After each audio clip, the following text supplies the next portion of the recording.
She was born with pain in her blood and fire in her eyes. Frida Kahlo wasn't just an artist. She was a woman who refused to hide her wounds. Instead, she painted them on every canvas. Her real name was Magdalena Carmen Frida Kahlo y Calderón.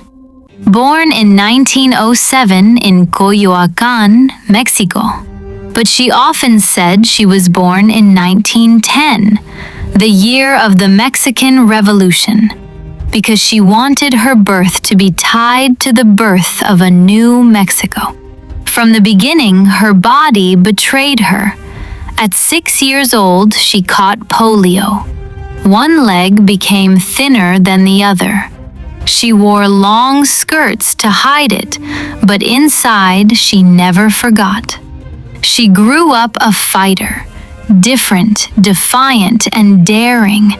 When other girls were dreaming of weddings, Frida was dreaming of medicine, of anatomy, of knowing how the body breaks and how to fix it. But then came the moment that shattered everything. At 18, Frida was riding a bus with her boyfriend. It crashed violently into a streetcar. A steel handrail pierced through her pelvis. Her spine was fractured in 3 places. Her collarbone, ribs, and right leg were broken. And the dreams of becoming a doctor died right there. Lying in her hospital bed, wrapped in a body cast, unable to move, Frida began to paint. A small mirror was placed above her so she could see herself, and with trembling fingers, she painted her own face because it was the only thing she could see.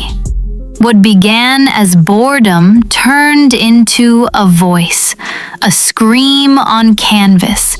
She painted her pain, her fear, her desire to live, her brokenness. Frida's art was not pretty. It was raw, brutal, honest. She painted miscarriages. She painted surgeries. She painted herself with thorns around her neck and blood dripping down. And people asked, "Why so much pain?" And she said, "I never painted dreams. I painted my own reality." Then came Diego Rivera, the great muralist of Mexico.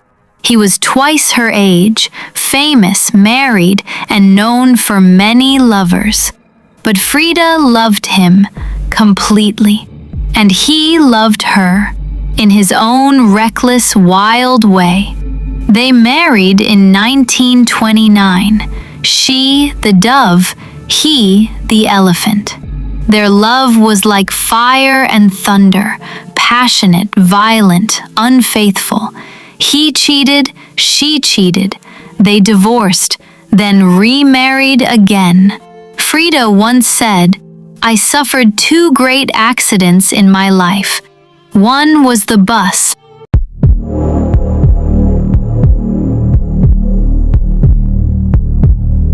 They carried her bed into the gallery, and Frida, dressed like a queen in bright Tijuana clothes, lay in her bed surrounded by her art. She laughed, drank tequila, and told stories, because pain had never stopped her from living, not once. A year later, she died, at 47. Some say from a pulmonary embolism, some say she took her own life. Her last diary entry read, "I hope the exit is joyful, and I hope never to return." But she never really left. Frida Kahlo became more than a painter. She became an icon. Of feminism, of resilience, of unapologetic self-expression. Her face, with the thick unibrow and piercing eyes, became a global symbol. She didn't paint to impress. She painted to survive. Every brushstroke was a heartbeat. Every canvas, a confession. And every scar, a masterpiece. Frida's life was never easy, but it was honest. And in a world full of silence, she chose to scream in color.